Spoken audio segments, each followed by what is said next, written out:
Alhamdulillah pada hari ini hari Jumat tanggal 17 Juli 2020 kita bisa bertemu lagi di acara MPLS, yaitu pengenalan program farmasi. Sebelum saya menjelaskan apa itu program farmasi, terlebih dahulu perkenalkan nama Bapak Denny Hasanuddin, SSI APT. Nah, mungkin anak-anak apa sih SSI APT?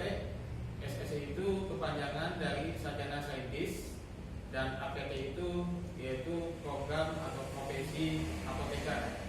Jadi kalau adik-adik atau kalian yang mau mendapatkan profesi apoteker, berarti harus masuk dulu S1, yaitu jadi sarjana farmasi, kemudian ngambil profesi 1 tahun, yaitu profesi apoteker.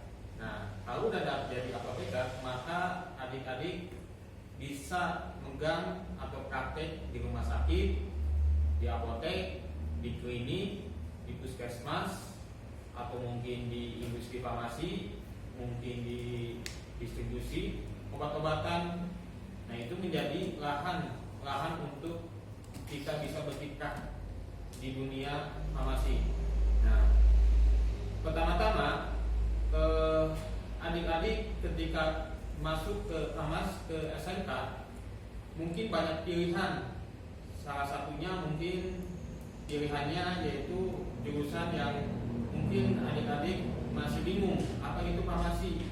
Nah, di sini saya mau menjelaskan apa itu farmasi.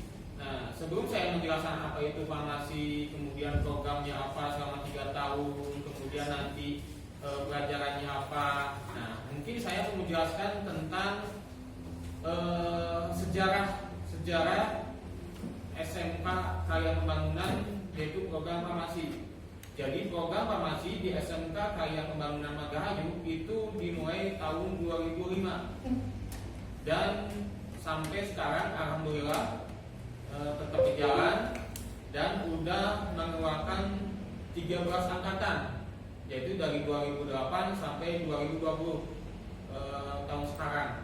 Nah, mudah-mudahan adik-adik bisa selama 3 tahun ini mempelajari farmasi, mempelajari ilmu-ilmu tentang obat-obatan itu lebih giat, semangat, dan yang terutama di program farmasi diharapkan adik-adik itu yang paling ditekankan yaitu kejujuran.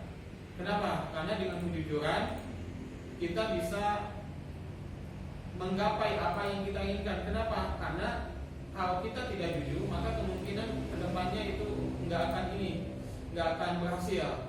Nah, salah satu syarat kenapa itu harus jujur, yaitu yang pertama ketika menghitung dosis. Kalau salah dosis, maka kemungkinan akan terjadi yang namanya mungkin keracunan si pasien, atau mungkin jadi cacat, dan lebih bahaya lagi yaitu bisa mengakibatkan kematian.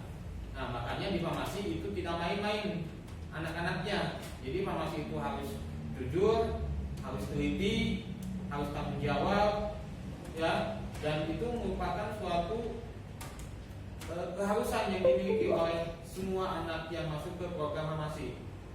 Nah, di sini saya mau jelaskan itu apa yang disebut dengan farmasi. Ya, mungkin ada pernah lihat kalau di jalan itu ada kimia farma, apotek, medika farma, dan pasti itu kalau tentang obat-obatan itu tidak akan lepas dari namanya farma. Nah, farma di sini yaitu ilmu yang mempelajari tentang obat-obatan. Jadi farmasi itu suatu ilmu yang mempelajari tentang obat-obatan. Nah, masalahnya obat-obatan ini ada berapa macam. Jadi mungkin adik-adik ingin tahu obat-obatan itu kayak gimana sih? Ya, mungkin kalau adik-adik pusing, makan apa? Bisa paracetamol, bisa panadol. Nah, itu termasuk obat. Nah, cuman itu obat yang termasuk klasifikasi mana? Itu termasuk klasifikasi obat kimia.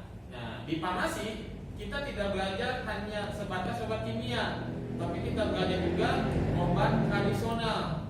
Jadi obat tradisional adalah obat yang dihasilkan atau diproduksi, dihasilkan di Indonesia. Jadi tanaman-tanaman yang tumbuh di seluruh Indonesia itu disebut dengan obat tradisional. Nah, di farmasi kita belajar juga tentang obat-obatan dari tanaman atau dari alam. Jadi bukan hanya obat kimia yang kita pelajari, tapi obat dari alam. Nah, di sini kemudian sebelum kita masuk ke apa sih yang harus kita pelajari di farmasi.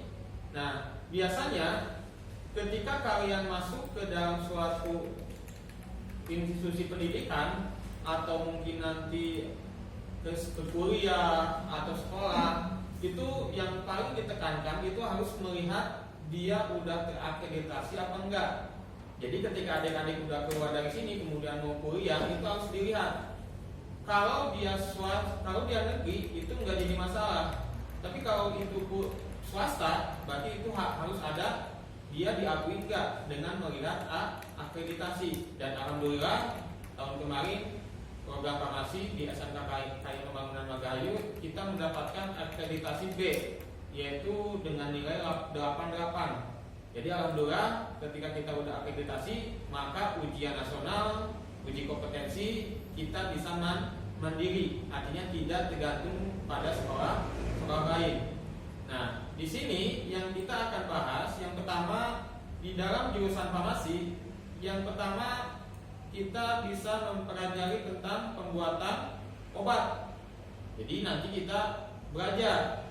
Nah, belajar di sini kemarin mungkin Pak Ari udah dijelaskan ya, kalau belajar di SMK itu ada dua, ada teori, ada praktek. Jadi kalau ada SMK tidak ada praktek itu bukan SMK namanya. Kenapa? Karena SMK disiapkan untuk dia bisa langsung terjun ke dunia kerja, mempunyai keahlian yang spesifik. Nah, di sini di jurusan farmasi kita mempelajari atau belajar tentang pembuatan obat.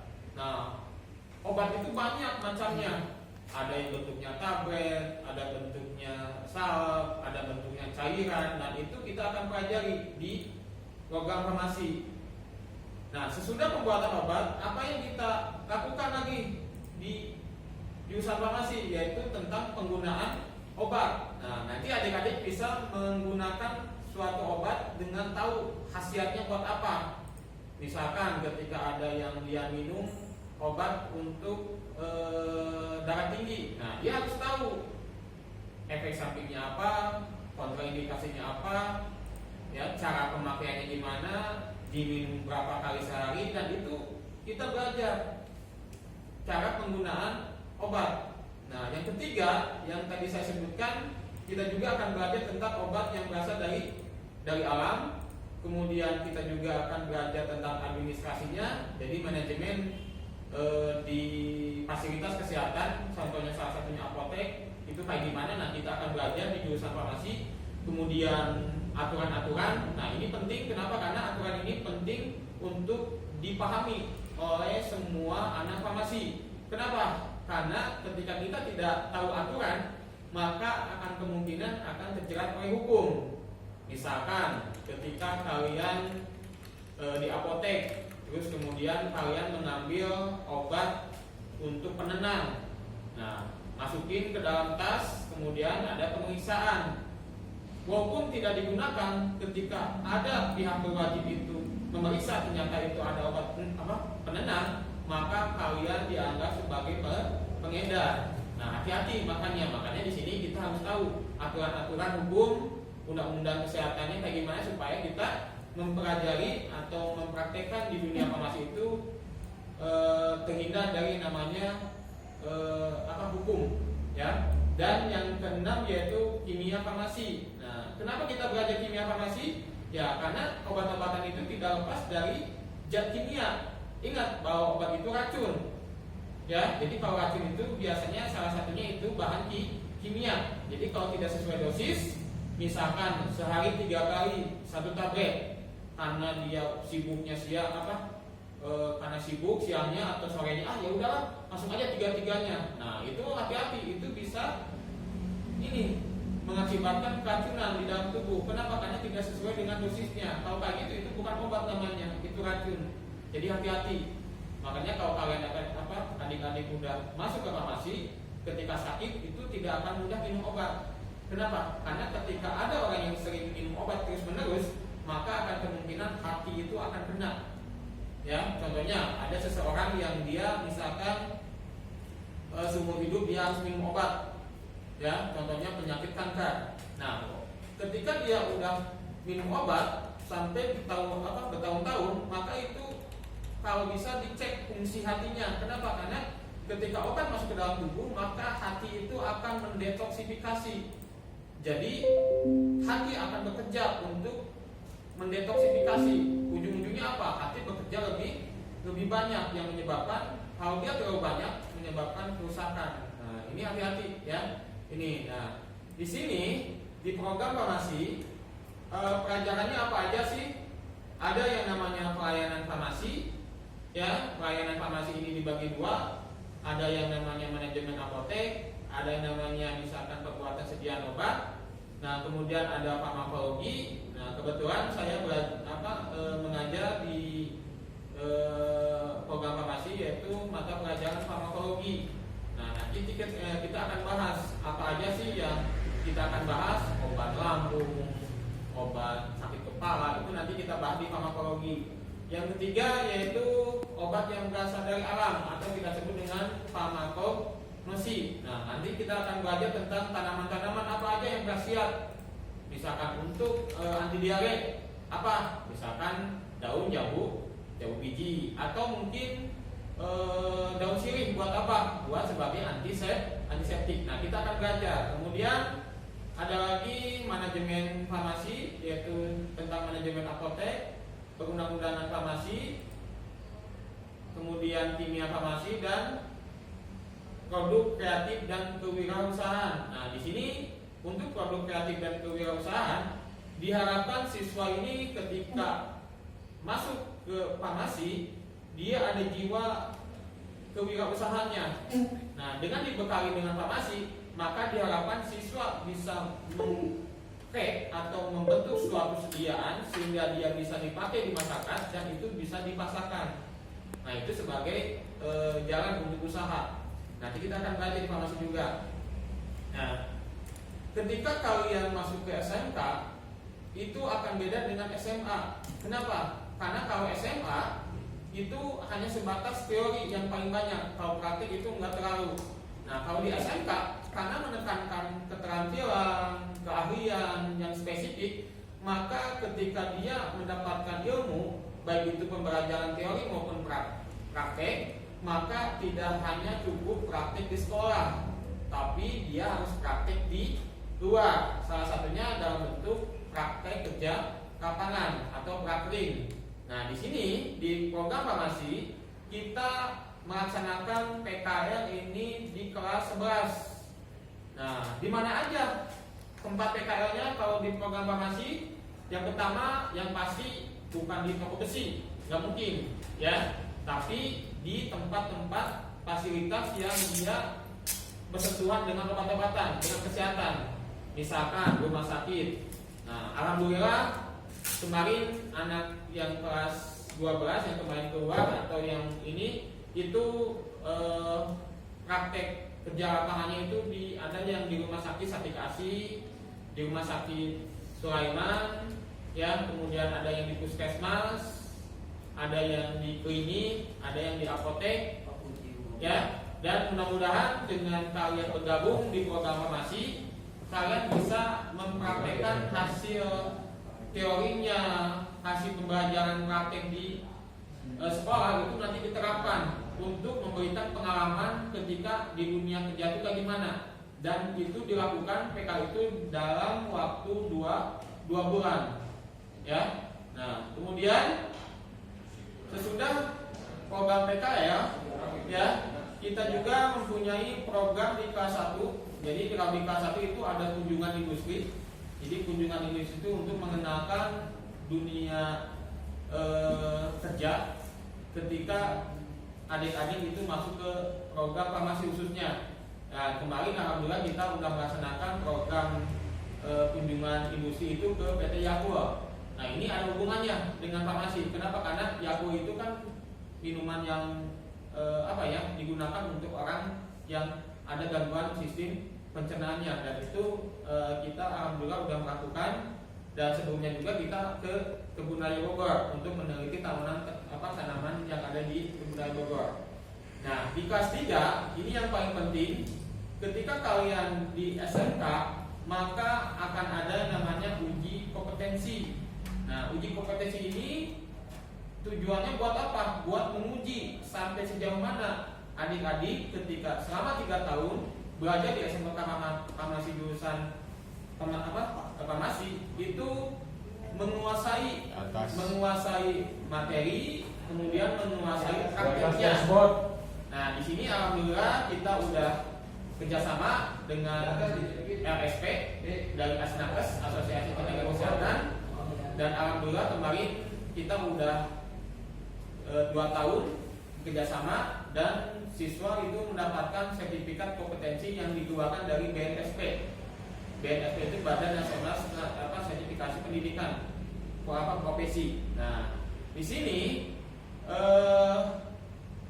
selama 3 tahun kalian akan diberi pembelajaran oleh seorang pengajar atau guru produktif, artinya guru yang basicnya itu bukan dari pendidikan, tapi dia dari profesi. Ya, yang pertama yaitu mungkin kalian udah pernah lihat, yaitu Bu Dr. Randa Ida Nur Rasidah, APT, itu lulusan Apoteker Unpad. Kemudian saya sendiri yaitu Deni Hasanuddin, SSI APT, lulusan Apoteker juga dari Unpad. Kemudian Penny Anggaini Espang, APT, itu lulusan dari Unpad. Dan Bu Sopi, ya, itu juga lulusan dari Unpad. Nah ini semuanya alhamdulillah pengajar ini dari universitas yang betul-betul mempunyai kualitas. Ya, nah di farmasi selama 3 tahun kalian akan